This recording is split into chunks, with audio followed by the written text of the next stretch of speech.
आपने dear friend का मतलब हाँ, तो डियर फ्रेंड समझ में नहीं आता कि आप कहां बोल रहे हो। डियर फ्रेंड कहा गया ना, हवन यज्ञ किए गए ना। जवाहरलाल नेहरू की बातें याद दिला देंगे, 60 साल पुरानी बातें याद दिलाएंगे। मैं 3 साल पुरानी बात याद दिला दूं, आपको पेट में दर्द होने लगता है।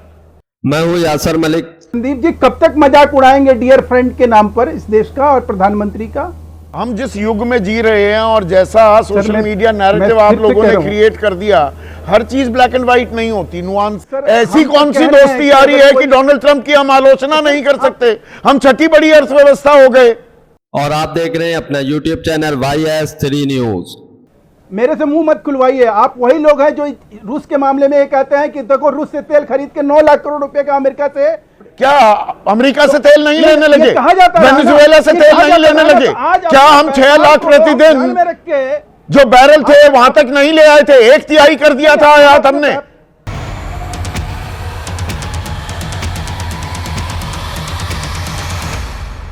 अमेरिकी राष्ट्रपति डोनाल्ड ट्रंप को लेकर संदीप चौधरी और बीजेपी के प्रवक्ता महेश वर्मा के बीच में हुई तीखी बहस। महेश वर्मा से जब संदीप चौधरी ने सवाल पूछा कि आखिरकार क्या मजबूरी है कि हम डोनाल्ड ट्रंप का बहिष्कार नहीं करते हैं, डोनाल्ड ट्रंप की आलोचना नहीं करते हैं, तो फिर बीजेपी के प्रवक्ता महेश वर्मा कैसे संदीप चौधरी के ऊपर इल्जाम लगाने लगते हैं, संदीप चौधरी के ऊपर गुस्सा और बौखलाने लगते हैं, जिसके बाद संदीप चौधरी अच्छी खासी बकिया उधेड़ देते हैं। संदीप चौधरी एक एक बात को याद दिलाते हैं, संदीप चौधरी भागने नहीं देते हैं, संदीप चौधरी के आगे भीगी बिल्ली बन जाते हैं महेश वर्मा। क्योंकि ये जो वो प्रवक्ता है बीजेपी के, जो गोदी मीडिया एंकरों के सामने और गोदी मीडिया चैनल पर जाकर बहुत बोलते हैं, लेकिन यहाँ एक नहीं चली। आप लोग पूरी डिबेट देखकर जाइए, बहुत शानदार डिबेट होने वाली है। अमेरिका, ईरान और इजराइल के बीच में जो वार्ता होनी थी, शांति की जो सीजफायर होना था, वो एक बार फिर से रद्द हो गया है। अब क्या आगे दुनिया इसको देखने वाली है, दुनिया के आगे क्या चैलेंजेस आने वाले हैं, इस डिबेट में वरिष्ठ पत्रकारों ने भी बहुत शानदार तरीके से विश्लेषण किया है और महेश वर्मा की कैसी कलई खुली है, पूरी डिबेट देखकर जाइए। पर दरअसल जगविंदर, सीधा सवाल, ये ट्रंप है जो शांति नहीं चाहता। बिगेस्ट विलन वहां है जहां शांति की बात होती है। अब जहाज कब्जा लिया, पिछली बार हॉर्मूज में घुसने की कोशिश कर दी, नाकेबंदी शुरू कर दी। सारी दुनिया को फर्क पड़ रहा है संदीप, लेकिन ट्रंप को क्यों फर्क नहीं पड़ रहा? इसके पीछे आपने 2 मुद्दे उठाए, एक आर्थिकता का मुद्दा उठाया, दूसरा ट्रंप किस तरह से बिहेव कर रहे हैं इसका मुद्दा उठाया। यानी एक तरफ बात करने लगते हैं, दूसरे हाथ से चपेट मारते हैं मुंह में, तो थप्पड़ खाने के बाद बात कोई नहीं करता। आप एक और उदाहरण मैं आपको देता हूं, ट्रंप ने क्या तालमेल बनाया। देखिए, सांप और नेवला इकट्ठे रह सकते हैं कभी? आप बताइए। नहीं रह सकते। नहीं रह सकते। इजराइल और पाकिस्तान के बीच में क्या रिश्ता है? सांप और नेवले का ही है। तो अब ये बताइए आप कि इन दोनों को, एक को लड़ाने के लिए इस्तेमाल कर रहा है, दूसरे को कह रहा है तू शांति करवा दे, तो क्या ये शांति होगी? नेवला मानेगा कि सांप ठीक कह रहा है? नहीं मानेगा ना। ये इसका डबल स्टैंडर्ड आ गया। तीसरी बात यह है कि जो ईरान तुमसे 40 दिन के युद्ध में नहीं डर पाया, तुम बातचीत में टेबल पे कैसे डरा लोगे उसको? तो ये तीनों बातें जब मुझे समझ आ रही है, तो और एक तरफ धमकी एक तरफ बातचीत, दोनों कदम ताल कैसे कर सकते हैं? इसका मतलब ये है ना कि हम करना ही नहीं चाहते जो है। ना इजराइल चाहता है, ना अमेरिका चाहता है, पाकिस्तान बीच में ढोल लिए घूम रहा है। सवाल ये है, सारा खेल कारोबार का है क्या, धंधे का है? एग्जैक्टली। यहां पर अब जो ये खाड़ी देश हैं जो ईरान के खिलाफ और दोस्ती जो निभा रहे थे अमेरिका के साथ, अब उनको दिक्कत तो होने लगी, पर उन्हीं को हथियार बेचे जा रहे हैं। भाई $16 बिलियन के हथियार बेचे गए ना, ये तो बड़ा कारोबार है। सबसे बड़ी इंडस्ट्री अमेरिका की तो हथियारों की है, और ऊपर से तेल, यहां पर तेल निकलता रहे तो भाई आपको अमेरिका से खरीदना पड़ेगा। वेनेजुएला के तेल पर उसने कब्जा कर लिया। ये बड़ा खेल कर रहे हैं क्या कि चलने दो, बाकी दुनिया जाए जहन्नुम में, दोजख में जाए, जाने दो, मुझे फर्क नहीं पड़ता, मैं पैसे कमा रहा हूं। मैं आज आपको डंके की चोट पे कहता हूं, अमेरिका को सबसे ज्यादा फर्क पड़ेगा। डॉलर की औकात जहां डोनाल्ड ट्रंप ले जाएगा, उसके बाद अमेरिकन को पता लगेगा कि ये इसने कर क्या दिया, और जितना फायदा ये अपनी इस ईगो के चक्कर में चीन का कर रहा है। चीन सारी दुनिया में जिस तरह से अपने बिजनेस एक्सपेंशन के लिए आगे बढ़ा है, इसका एहसास इनको तब होगा जब ये सारा बवंडर खत्म होगा। खुद इनके एनर्जी सेक्रेटरी कह रहे हैं कि ये 2027 तात्कालिक गेन में लगा हुआ है क्या? इसको तो अपना कर्ज कम करना है अमेरिका का, ये अभी मौका मिल रहा है। सेक्रेटरी को कह रहा है, इसको क्या पता है? अरे भैया, फिर सेक्रेटरी क्यों लगा रखा है? एनर्जी सेक्रेटरी जो कह रहा है वो बात माननी नहीं है, तूने अपनी बात कहलवानी है, तो फिर उसको क्यों लगा रखा है, क्यों खर्चा डाल रखा है? चीन ने क्या धमकी दी है? चीन ने ये संकेत दिए हैं कि 900 अरब बिलियन का जो उनका 900 बिलियन का जो उनका बॉन्ड पड़ा हुआ है अमेरिका में, उसने संकेत दिया हम उसको निकलवा सकते हैं। हाँ। भाई 14-15 मई को तुम्हारा दौरा चीन का एक्सपेक्टेड है, ट्रंप का, और आप चीन के साथ ही गेम कर रहे हो। चीन के ये असल में सारा खेल तेल और गोल्ड का ही है, सारा तेल और गोल्ड का, तेल और गोल्ड का रोकने चला था चीन का। चीन ने इसका और धंधा छीन लिया, इसने वेनेजुएला में ब्लॉक किया, वेनेजुएला में ब्लॉक किया चीन को, चीन ने अपने और 4 साथी तैयार कर नहीं। अगर हम जॉर्डन की बात करें, बहरीन की भी, वहां पर जो बड़े बड़े बैंक वो क्लोज डाउन हो गए, वो दरअसल खेल ये डॉलर का खेल भी हो गया। अब वो कह रहे हैं कि भाई डॉलर तुम अपने पास रखो, हमें ये जो ट्रेजरी बॉन्ड में हमने पैसे डाले हुए थे, हमारे तो पैसे वापस करो। डॉलर गिरेगा और वहां पर जो बहुत सारा पेट्रो डॉलर की शक्ल में पैसा पहुंचा हुआ है, जो युआन डॉलर में कन्वर्ट होकर वहां पहुंचा हुआ है, वो सारा पैसा वो कंट्री विड्रॉ करेंगे। उनको तो अपने आप को खड़ा करना है ना। चीन भी विड्रॉ करेगा, सऊदी अरब भी विड्रॉ करेगा, यूएई भी विड्रॉ करेगा, कतर भी विड्रॉ करेगा। उनको अपना इंफ्रास्ट्रक्चर आगे बढ़ाना है, नहीं बढ़ाना है। डाउन कौन होगा? अमेरिका डाउन होगा ना। आज इसको समझ नहीं आ रही है, लेकिन 4 दिनों बाद ये समझ आएगा जब वहां पर लोग इसके कपड़े फाड़ने को उतारू होंगे। चीन में दिबांग एक दिन में 1.22 ट्रिलियन युआन, इसको आसान भाषा में भारतीय रुपए में आपको बता रहा हूं, एक दिन में 17 लाख करोड़ की क्रॉस बॉर्डर इंटरबैंक पेमेंट की है। एक दिन में 17 लाख करोड़ का भुगतान युआन में हुआ है। यह क्या संकेत दे रहा है? देखिए इन्होंने संदीप, देखिए आपकी बहुत सारी बातों से आज मैं सहमत नहीं हूँ। जैसे जैसे बात खुलेगी वहाँ आएंगे, पर मैं ये कह रहा हूँ कि ये जो cross border inter bank payment system है, क्लिप्स, जो चीन ने बनाया है, हाँ। वो इसीलिए बनाया गया है, इसीलिए उसने अपनी करेंसी भी मजबूत की है। और ऐसा नहीं है कि चीन आज से ये कर रहा है, एशियाई देशों से, मिडिल ईस्ट से, सारे के सारे, अफ्रीका से, जितने भी उसके सौदे हो रहे से किया जा रहा है। हाँ, और वहां सऊदी अरब के साथ $7 बिलियन का जो मैंने जिक्र किया, 65,000 करोड़ का करेंसी स्वैप अरेंजमेंट है, यानी कि युआन में बदले जाएंगे ये पैसे। बिल्कुल। और इन देशों में बाकायदा युआन से सौदे हो रहे हैं। इन देशों के मैंने नाम लिया, अफ्रीका में बहुत सारे देशों से हो रहे हैं, चीन के आसपास देशों से हैं, उनसे भी हो रहे हैं, एशिया में हो रहे हैं। तो चीन एक लंबी रेस के घोड़े की तरह है यहाँ, मतलब युआन की मजबूती। और ये देखिए दर्शकों, ये चीन और डॉलर का खेल नहीं मैं समझा रहा हूं, अब मैं असल चीज पर आता हूं, दिबांग के जरिए ये आपको समझाता हूं। हम चौथी सबसे बड़ी अर्थव्यवस्था थे 2 दिन पहले तक, हम 6ठी सबसे बड़ी अर्थव्यवस्था हो गए हैं, पीछे हट गए। क्यों? क्योंकि हमारा रुपया लगातार कमजोर होता जा रहा है, 95 पार कर गया है, 100 तक भी जा सकता है। तो करेंसी, आपका रुपया जब कमजोर होता है, देश की अर्थव्यवस्था भी कमजोर होती दिखाई देती है। यह खेल अब अंतर्राष्ट्रीय स्तर पर भी हो रहा है, पर उसमें हम एक प्यादा बनकर रह गए क्या? हम तो बहुत दूर रह गए इस पूरे खेल में। हम तो हम असर तो हम पर भी पड़ेगा ना। हमारा रुपया किस लिए कमजोर हो रहा है? इसीलिए तो हो रहा है, और हम डॉलर से चिपके हुए हैं। हाँ बिल्कुल, मैं कह रहा हूं कि हम इस दौर में काफी पिछड़ गए हैं संदीप। इस दौर में हम लोग हैं नहीं। देखिए महत्वपूर्ण बात क्या है, जो आपने बात बताई कि जब 70 के दशक में हेनरी किसिंजर वहां पर गए, उन्होंने कहा कि आप डॉलर में सौदा कीजिए, बदले में हम आपको आपकी रक्षा करेंगे। उन्होंने सऊदी अरब से बात की, जो कि ओपेक देशों का हेड था, जहां पर 1/4 तेल होता है, बदले में हम आपको रक्षा करेंगे। आज आप देख लीजिए, सऊदी है, यूएई है, कतर है, कुवैत है, कह रहे हैं कि भाई आप अपनी रक्षा कर नहीं पा रहे हैं अमेरिकन को, आप हमारी क्या रक्षा करेंगे। आज ही सऊदी अरब के जो MBS हैं, उन्होंने बात की है, जो बड़े प्रिंस सलमान है, जो सब कुछ करता धरता है वहाँ पर, उन्होंने शी जिनपिंग से बात की है। लगातार UAE इशारा कर रहा है कि आपसे हमारी जो रक्षा की डील है वो हम सोचने वाले हैं। संदीप, आप ये जो कह रहे हैं ना कि ये हथियार बहुत बड़ी बात है अमेरिका के लिए, लगातार अमेरिकी अखबारों में लेख छप रहे हैं कि अब उस तरह के हथियार दुनिया को नहीं चाहिए। वो हथियार जिसमें बिलियंस ऑफ डॉलर्स के सौदे होते थे, उन हथियारों की जरूरत नहीं है। आप देखिए, पिट रहा है देश, लड़ रहा है, मजबूती से लड़ रहा है, खड़ा हुआ है रशिया के आगे। जेलेंस्की ने क्या किया? दौरा किया मिडिल ईस्ट का। पर $16 बिलियन मोटा मोटा अगर मैं कहूं, वो बनता है 1.5 लाख करोड़ का माल तो बेच दिया ना ट्रंप ने इन्हीं खाड़ी देशों को, जो कह रहे हैं भैया आप हमारी मदद नहीं कर पा रहे, अब निकलो यहां से, अपने सैन्य बेस हटाओ। पर मैं ये कह रहा हूं कि जो उसने सौदे किए हैं वो भविष्य के सौदे नहीं है। हाँ। वो हाल फिलहाल अभी के बिल्कुल, सौदे वो हैं। तो हाँ। दुनिया भर में लड़ाई का पैटर्न बदल रहा है। अगर नहीं होता तो आप बताइए ना, ईरान की क्या कुव्वत है अमेरिका के आगे? तो ये शांति वार्ता हो पाएगी? ये यूक्रेन जहाज का कौन, कब्जा करना, यूक्रेन कौन है सोवियत यूनियन के आगे? दिमाग, असल लेकिन मुद्दे देखिए पर 4 आते साल हैं। से यूक्रेन लड़ रहा है। हाँ। ईरान लगातार जवाब दे रहा है। क्यों नहीं? क्या मुश्किल हो रही है नेगोशिएशन में? नेगोशिएशन में कलई खुल जाती है, जमीन पे किसकी कितनी ताकत है।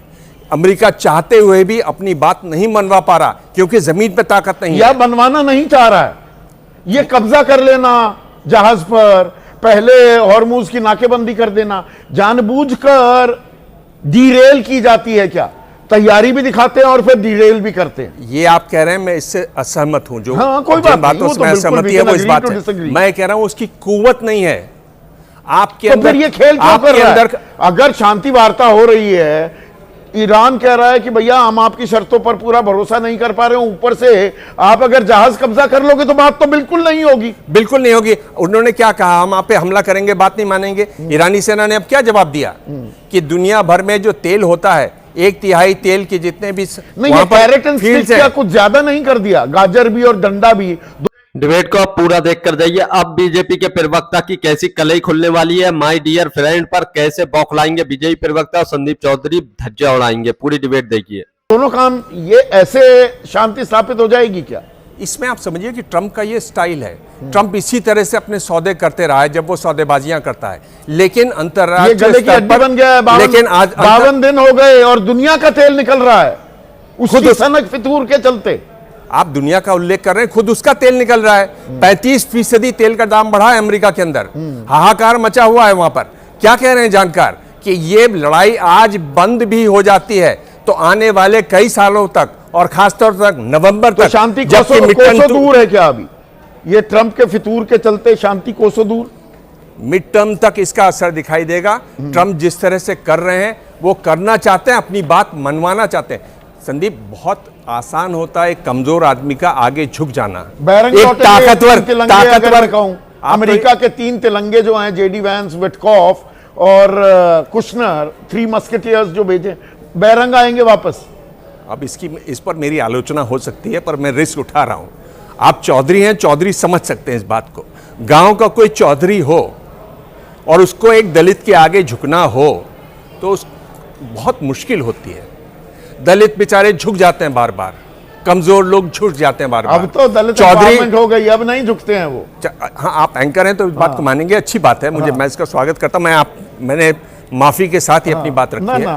पर ये दुनिया का चौधरी है, दुनिया का दादा है, कैसे झुकता हुआ दिखाई दे? और उसमें भी एक ऐसा अड़ियल व्यक्ति है, कैसे झुकता हुआ दिखाई दे? ये बात समझने वाली है, ये इसकी साइकोलॉजी समझने वाली है। ठीक है, ये परिप्रेक्ष्य पर उसमें जातिवादी थोड़ा एंगल ले गए। अब दुनिया बदल गई है और जिस इलाके से मैं आता हूं वो तो पूरा बदल गया है। ऐसा कुछ नहीं है संदीप, नहीं, पर नहीं, ये सफाई देनी बहुत जरूरी हो जाती है। और ये बात, क्योंकि जातिवादी ना राजनीति में मेरा भरोसा है ना विश्वास है, ये कड़वी हकीकत है। राजनीति होती है इस पर ये जितना जल्दी खत्म हो, कूड़े के डब्बे में डाल दी जाए, उतना बेहतर होगा। पर हम फंस गए हैं क्या? महेश वर्मा मुस्कुराते हैं तो अच्छे लगते हैं, फिर थोड़ी देर में आपकी त्योरियां चढ़ जाती हैं।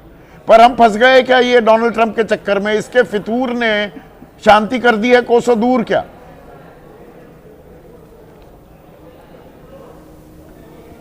देखिए संदीप जी, अभी आपकी बातों से तो ये लग रहा था कि अमेरिका सहित सभी फंसे हुए हैं, और पता नहीं इस फंसने का जो हम विश्लेषण कर रहे हैं इसमें एक बात तो नया एंगल जरूर जुड़ा है युवान का, और ये ईरान की मजबूरी भी है और ईरान के लिए मजबूती भी है कि ईरान में अगर वो धंधा करेगा, चीन से आज जो कुछ भी मिल रहा है तो उसकी सुविधा वहाँ बढ़ेगी, तो वो मजबूरी समझ में आती है। और उसकी मजबूती जो है, जो अमेरिका से लड़ने की है या इजराइल से लड़ने की है, स्वाभाविक है। लेकिन इसको इस तरह से आंक लेना कि भाई अब जो है यूएई और सऊदी अरबिया भी जो है अब उसके गोद में, चीन के गोद में जाके बैठ जाएंगे, और पाकिस्तान जैसा शब्द इस्तेमाल ही नहीं किया। आप ये आर्या पार में ही ये सब कुछ ब्लैक एंड व्हाइट नहीं होता। प्रोफेसर साहब, हम जिस युग में जी रहे हैं और जैसा सोशल मीडिया नैरेटिव आप लोगों ने क्रिएट कर दिया, हर चीज ब्लैक एंड व्हाइट नहीं होती, नुआंसेस भी होते हैं। जी वो अब पल्ला छुड़ा रहे हैं या ताकीद कर रहे हैं क्या अमेरिका को कि भैया हम युआन में भी करेंगे धंधा? ये हमारे चक्कर में सैन्य बेस आप हमारे ऊपर चिपका रहे हो, इनको हटा ले जाओ चाहे। वर्ल्ड ऑर्डर चेंज हो रहा है क्या? मेरा सवाल ये है, उसकी आहट सुनाई दे रही है क्या? सर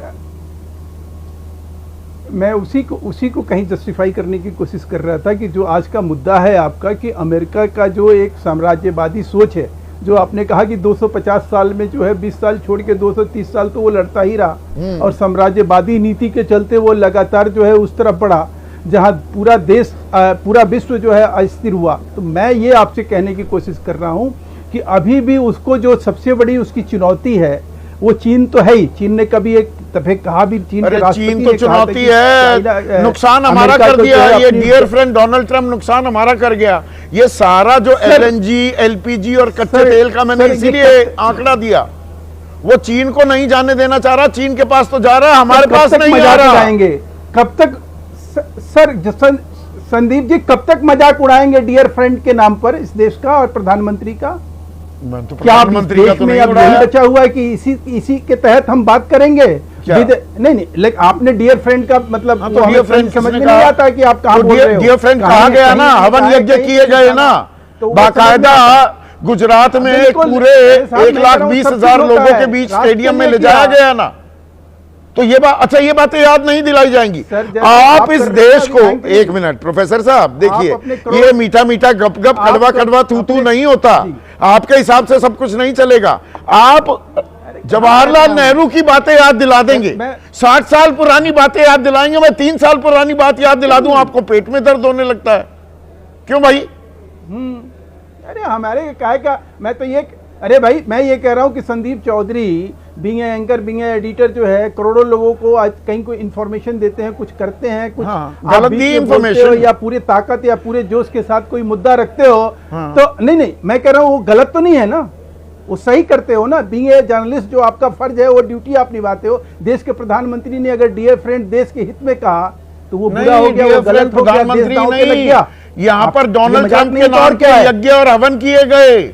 ऐसे ऐसे अंधभक्त थे कि अरे वहां पर अमेरिका में बन गया, मानो हमारा कोई आदमी बन गया। रेड कारपेट बिछाते हैं। तो थोड़ा सा पोल खोल तो होनी चाहिए ना डोनाल्ड ट्रंप की, कि नहीं? के प्रधानमंत्री को वो हमारा नुकसान कर रहा है कि नहीं? आप छोड़िए, आप बात को विषयांतर कर रहे हैं। डोनाल्ड ट्रंप की सनक से हमें नुकसान हो रहा है कि नहीं? सीधा सवाल। विषयांतर कर रहे हैं। मैं फिर से कह रहा हूं सर, उनकी सनक और उनकी जिस तरह की धमक है, उस धमक से निश्चित रूप से हमारा ही नुकसान नहीं हो रहा, लेकिन जिस तरह का IMF का रिपोर्ट है, जिस तरह से और एजेंसी और जिस तरह से हमारी अभी अर्थव्यवस्था है, जो हमारी डोमेस्टिक कंजम्पशन है, जिस तरह से हमारा बाजार व्यवस्था हो गई ना, चौथी से साथ हम टिके हुए हैं उसको, क्योंकि डॉलर के प्रति फिर के मुकाबले भारत, अरे भारतीय रुपया कमजोर हो गया ना। अर्थव्यवस्था कहाँ आ गया, कब आ गया? अरे आप पढ़ते लिखते हैं कि नहीं? दूसरी तरफ गोल्ड का जिस तरह से हमारा इस समय, अरे भाई छठी सबसे बड़ी अर्थव्यवस्था हो गए, चौथी की जगह सोचते हैं छठी हो गए। ओहो, ये मतलब अचानक सारी चीजें जो है क्रिएट कर दिया गया। अब मतलब और भी कुछ बचा हुआ हो। तो कह रहा हूं डोनाल्ड ट्रंप इसका विलन है, आपको इसमें भी ये देखिए, वही फिर कहेंगे कि माय फ्रेंड कहते हैं। ऐसी कौन सी दोस्ती आ रही है कि डोनाल्ड ट्रंप की हम आलोचना नहीं कर सकते? हम छठी बड़ी अर्थव्यवस्था हो गए क्योंकि 95 रुपए पर चला गया टू $1 हमारा रुपया।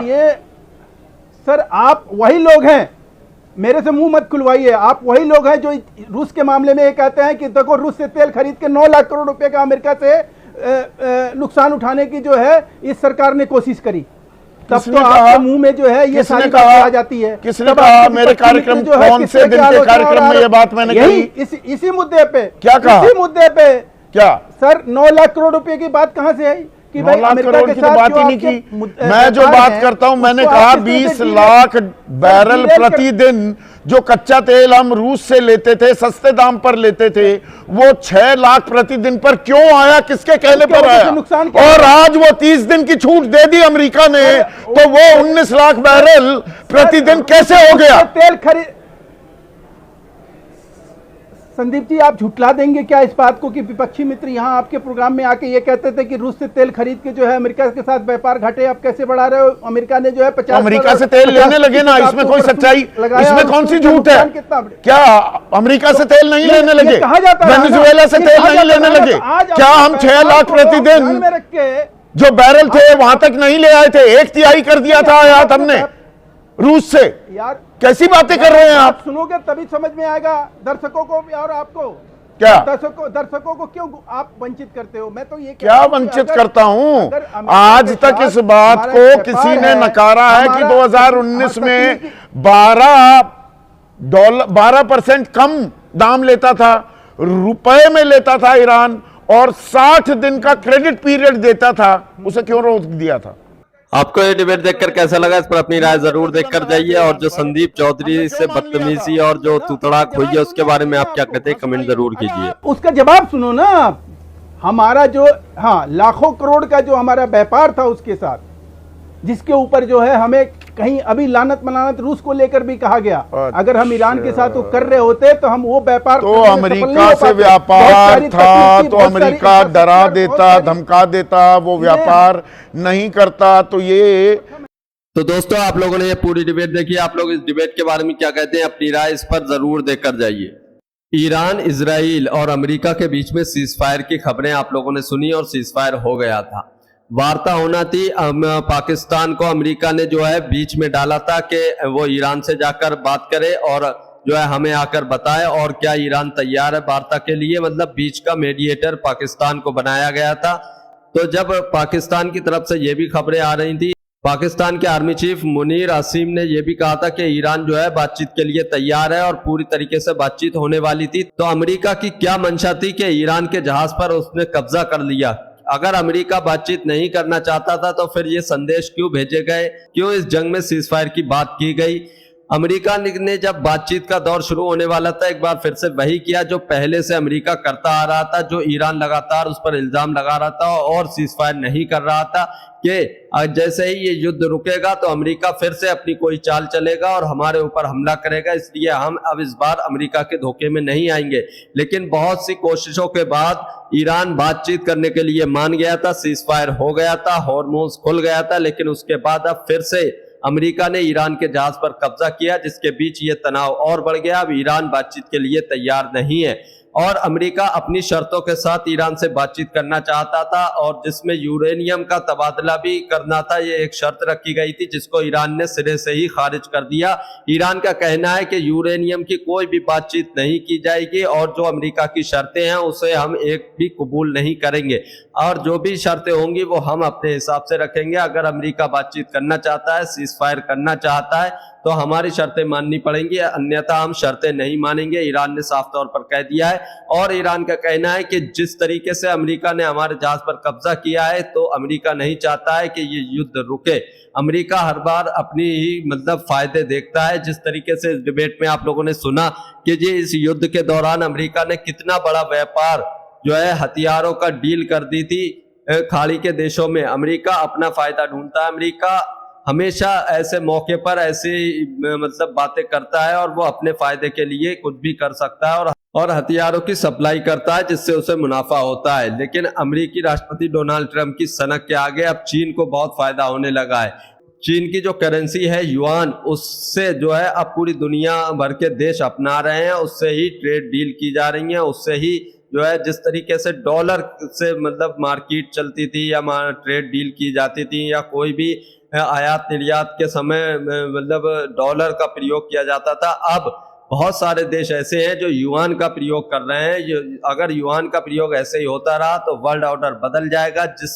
जो मतलब पूरी दुनिया में डॉलर का मुकाम था वो अब युआन का मुकाम आने वाला है, जिससे अमेरिका को बहुत बड़ा नुकसान होने वाला है। चीन बहुत ज्यादा मजबूत हो जाएगा।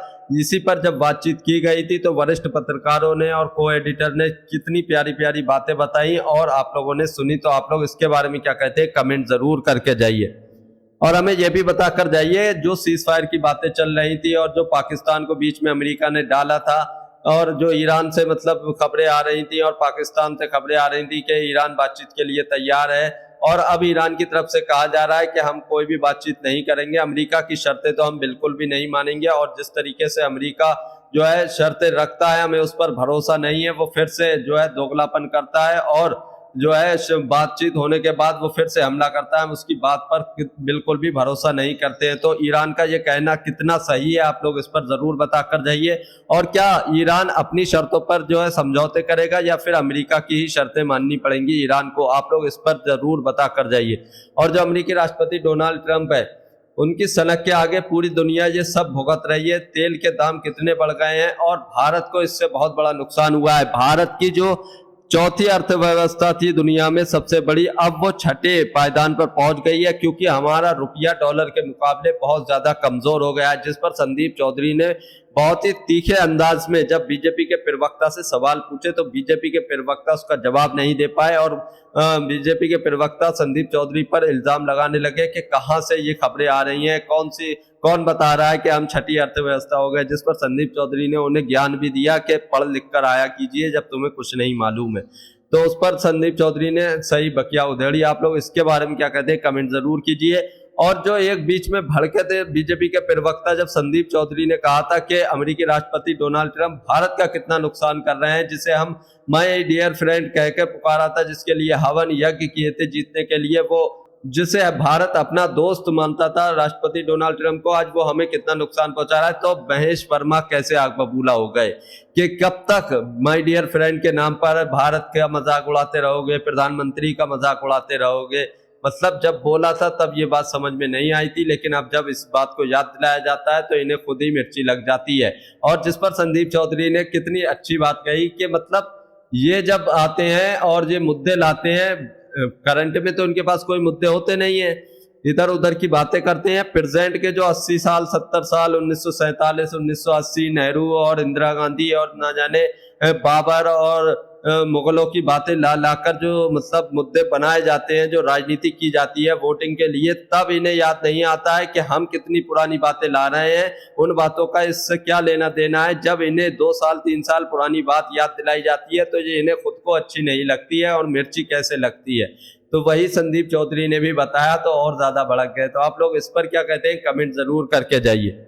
अगर आप भी गोदी मीडिया का विरोध करते हैं तो हमारे चैनल YS3 न्यूज को अभी सब्सक्राइब कीजिए। वीडियो अच्छी लगी हो तो इसको एक लाइक एक कमेंट जरूर करके जाइए। और संदीप चौधरी की ये डिबेट आपको कैसी लगी जरूर बताकर जाइए। और जो चीन की करेंसी युआन का जो मतलब पूरी दुनिया में वितरण हो रहा है और पूरी दुनिया इसको अपना रही है, उसके बारे में आप लोग क्या कहना चाहते हैं जरूर बताकर जाइए।